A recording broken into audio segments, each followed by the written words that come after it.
नमस्कार साथियों, आज आप लोगों को सूजी या इसी को रावा या इंग्लिश में सेमोलिना बोलते हैं। इसके क्या फ़ायदे होते हैं और इससे संबंधित बाकी की जो जानकारी आप लोगों को चाहिए कि ये कहाँ से मिलता है, इसके अंदर क्या क्या होता है, ये सारी बातें इस वीडियो में बताने वाला हूँ। सूजी की बात करें तो ये गेहूँ से मिलता है, व्हीट से मिलता है। काफ़ी सारे लोगों को पता भी रहता है लेकिन कन्फ्यूजन रहता है।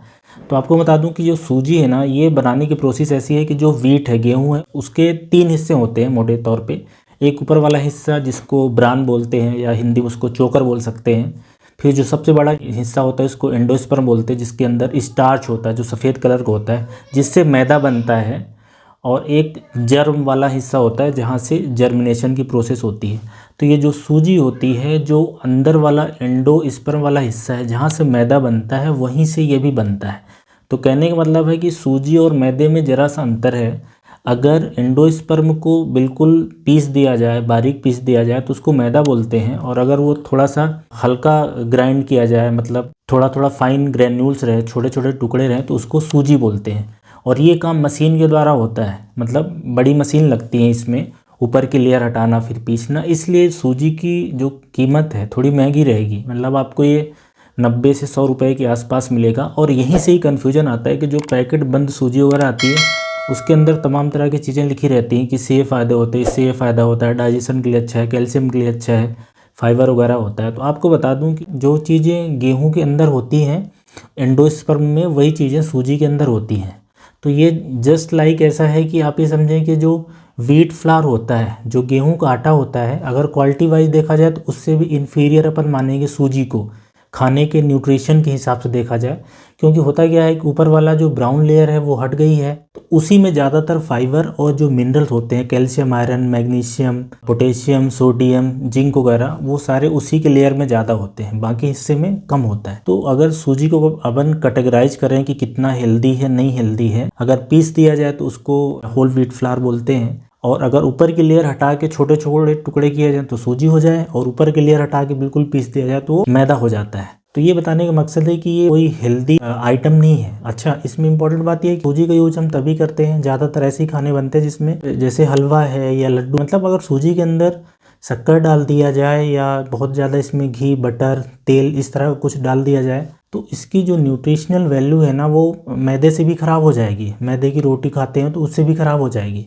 ये मेरा बताने का मकसद है। न्यूट्रिशन वाइज अगर बोला जाए तो इसके 100 ग्राम में लगभग 360 के आसपास कैलोरी होती है, जो कि होल व्हीट फ्लावर होता है या जो दलिया है उससे थोड़ी सी ज़्यादा रहेगी। सूजी के अंदर फाइबर थोड़े कम हो जाते हैं, लगभग 100 ग्राम में ये 4 ग्राम के आसपास रहते हैं। प्रोटीन ज़रूर लगभग उतना ही रहता है, 12 ग्राम के आसपास। फैट भी 1% होता है, कोलेस्ट्रॉल 0 रहता है। कोई भी प्लांट ओरिजिन का खाना उसमें कोलेस्ट्रॉल नहीं होता है। और जो मिनरल्स होते हैं, कैल्शियम है, आयरन है, पोटेशियम है, जिंक, मैग्नीशियम, ये सब रहते हैं, लेकिन होल व्हीट फ्लावर से कम रहता है या दलिया से कम रहता है। तो ये बताने का मकसद है कि अगर आप सिर्फ सूजी को ले रहे हैं, उपमा, इडली या किसी और हेल्दी तरीके से बना के इसकी दलिया वगैरह भी बनाई जा सकती है, तो खाने के लिए ठीक है, कोई प्रॉब्लम नहीं है, मतलब बेनिफिट रहेंगे। हल्का फाइबर रहता है तो डाइजेशन के लिए भी मतलब ठीक मान लेंगे अपन।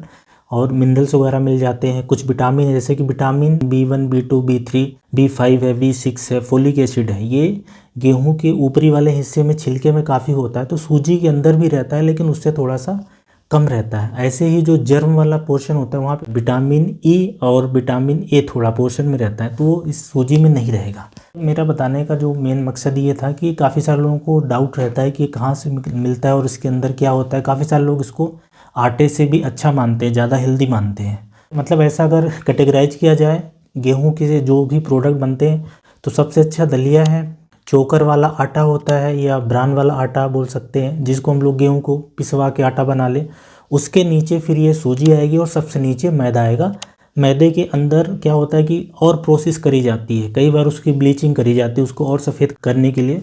तो उस चक्कर में जो न्यूट्रिशन होता है और काफ़ी नीचे चला जाता है। बताने का मेरा मकसद है कि एक तो गेहूं से बनता है, महंगा रहता है क्योंकि प्रोसेस है।